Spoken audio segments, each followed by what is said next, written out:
rendez-vous pour que nous puissions vous parler toujours de notre Dieu, afin que vous puissiez demeurer, persévérer, prier, parce que nous traversons une période terrible. Terrible pourquoi? C'est entre le mois de décembre et le mois de janvier que l'ennemi se déchaîne. Nous voyons qu'il y a des cas de décès presque partout, il y a des deuils partout, les cas de maladies, les cas d'accidents provoqués par l'ennemi parce que c'est à son tour le temps auquel on lui offre des sacrifices, alors appelés sacrifices humains, c'est-à-dire c'est des êtres humains qui meurent à travers, il utilise les sorciers, les occultistes, les féticheurs, les magiciens, ainsi de suite. Alors nous qui avons compris cela, c'est ainsi que vous avez toujours remarqué que les enfants de Dieu commencent à prier dès le 1er décembre, même bien avant, jusqu'en janvier, pour que le diable ne puisse pas être à l'aise pour opérer quand et comment et quand il veut.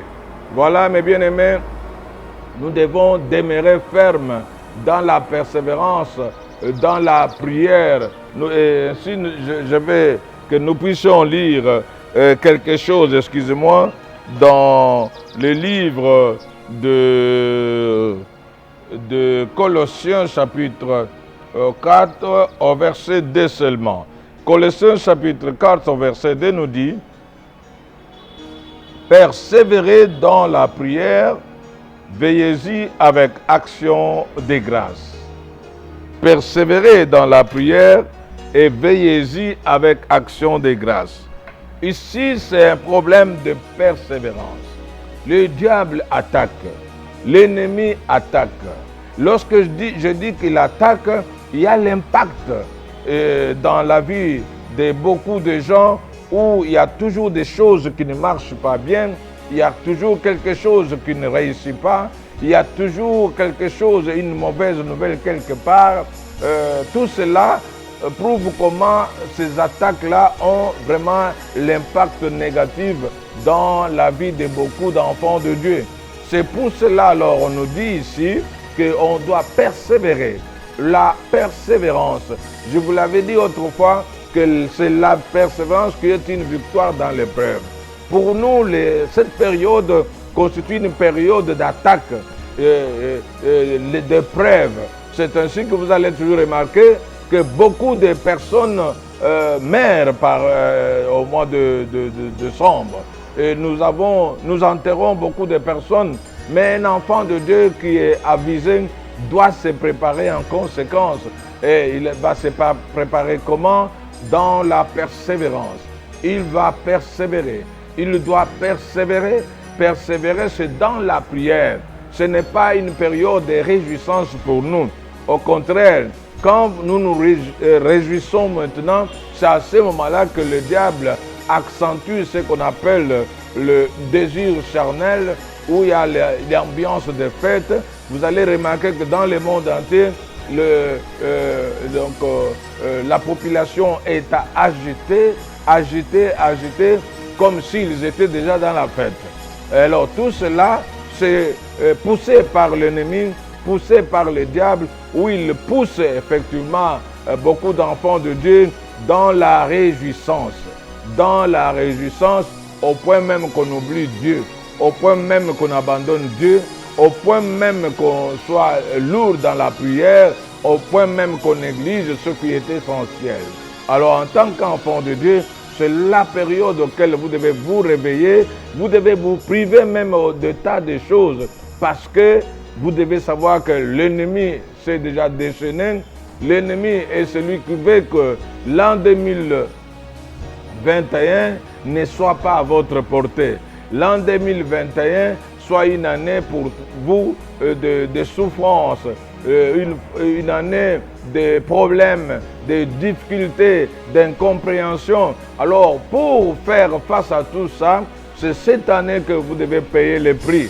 Le prix à payer pour l'année prochaine, c'est cette persévérance dans le sacrifice, en recherchant la face du Seigneur, en vous privant pendant que les autres sont dans la réjouissance, moi je vous conseille de vous priver.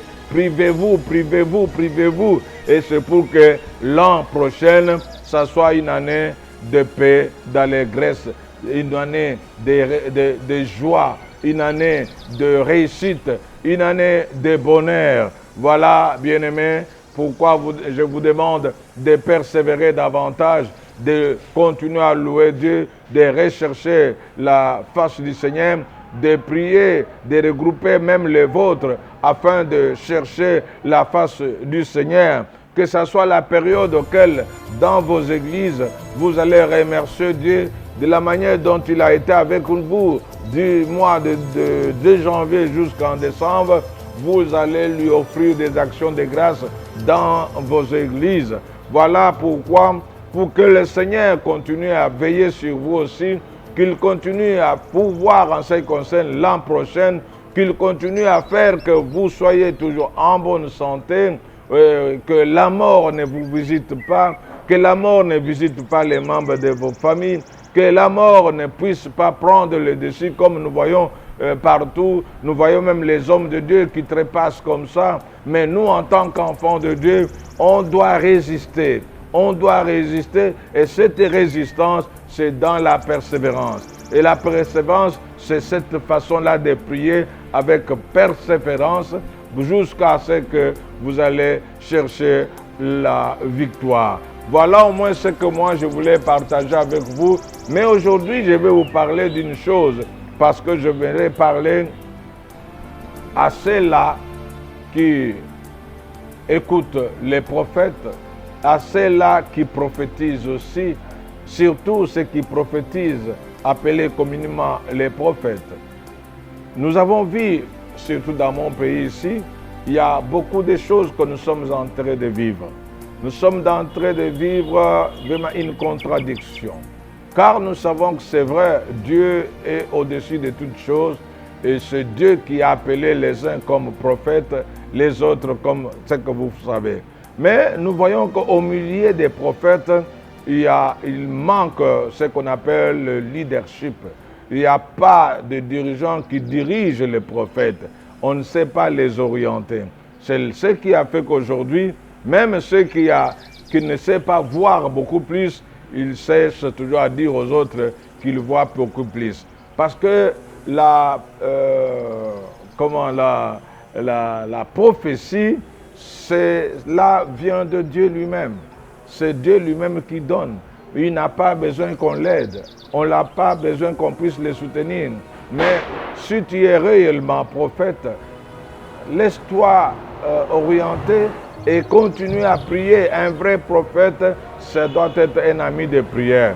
Parce que c'est plus que vous priez, et c'est plus que vous louez Dieu, vous cherchez la face de Dieu, que Dieu ouvre la porte, que Dieu vous ouvre ce que vous voyez, et surtout que vous puissiez atteindre ce que j'appelle, parce que je venais de passer beaucoup d'émissions là-dessus, mais pas avec notre chaîne, avec d'autres, où j'en ai parlé de ce qu'on appelle la prophétie, comment on appelle l'explication de ce qu'on voit pour que les autres puissent entendre. Parce que la prophétie, on ne voit pas avec les yeux avec lequel je vous regarde, mais on voit avec les yeux de l'intérieur, les yeux de l'homme intérieur, les yeux de l'homme intérieur qui peuvent voir aussi ce qui est spirituel. Et maintenant, il faut que ce qui est spirituel soit traduit pour que les humains puissent saisir, puissent comprendre. Voilà pourquoi je parlais de discernement. Tu ne peux pas être ces prophètes-là qui peuvent chaque fois prophétiser et manque le discernement. Le discernement, c'est cette capacité qu'on ajoute aux prophètes de pouvoir interpréter soit l'image qu'ils voient ou bien les choses qu'il, le ressenti par exemple, ce qu'il ressent, il peut interpréter, donc il doit interpréter ce langage, le langage de Dieu. Alors, par l'absence de l'interprétation, beaucoup de gens sont allés chercher, même, excusez-moi, les fétiches pour commencer à voir. Il y en a qui sont en train, ici chez nous on appelle les mains, c'est ce que j'apprends, mais je ne sais pas au juste ça se passe comment, mais ça se passe seulement au milieu où j'entends ceux qui se disent prophètes, mais la plupart ne sont pas dans les bons, parce qu'il manque des personnes qui puissent les orienter, des personnes qui puissent les guider.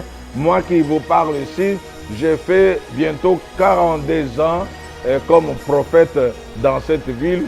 J'ai prophétisé sur beaucoup de personnes, mais jamais il y a eu des problèmes avec ces gens. Jamais il y a eu séparation.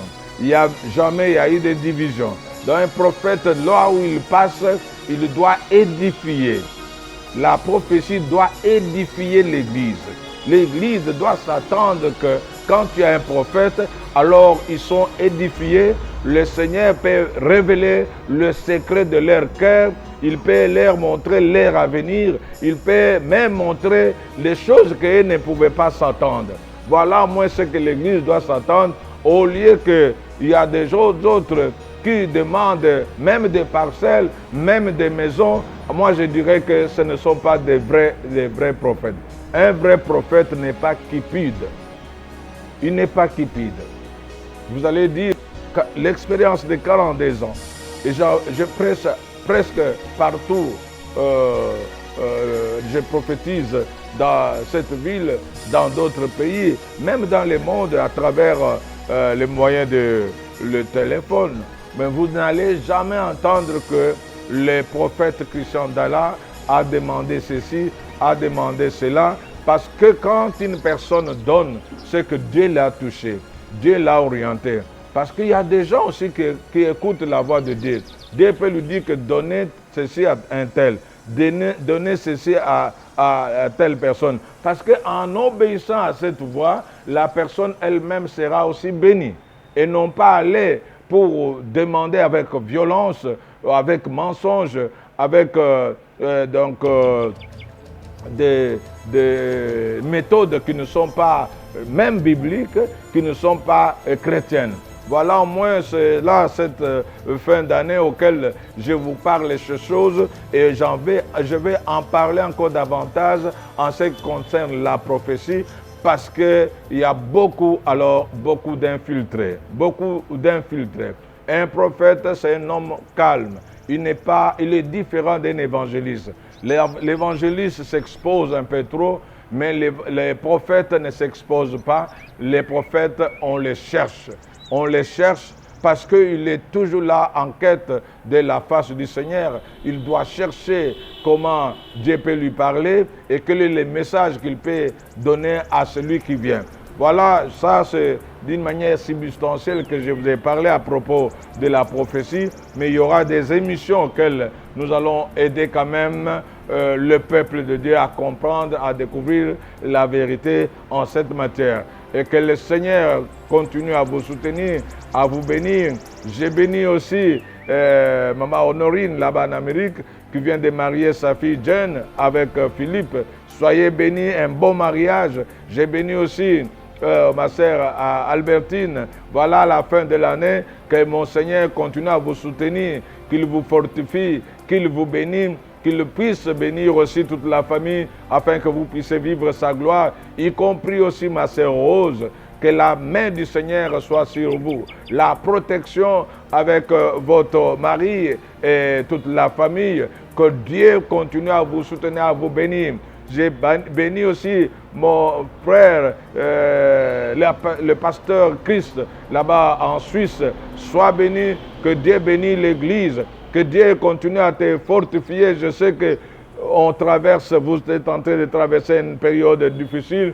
Seul Dieu est capable de vous donner cette paix. Seul Dieu est capable de vous donner vraiment le réconfort. Et il est capable de débloquer tout afin que la paix continue et la réussite et la victoire par rapport à l'épreuve qu'on est tenté de traverser. Alors j'ai béni tous ces gens qui sont éparpillés dans le monde, dans ma ville et en Europe, là-bas, partout, que le Seigneur vous bénisse.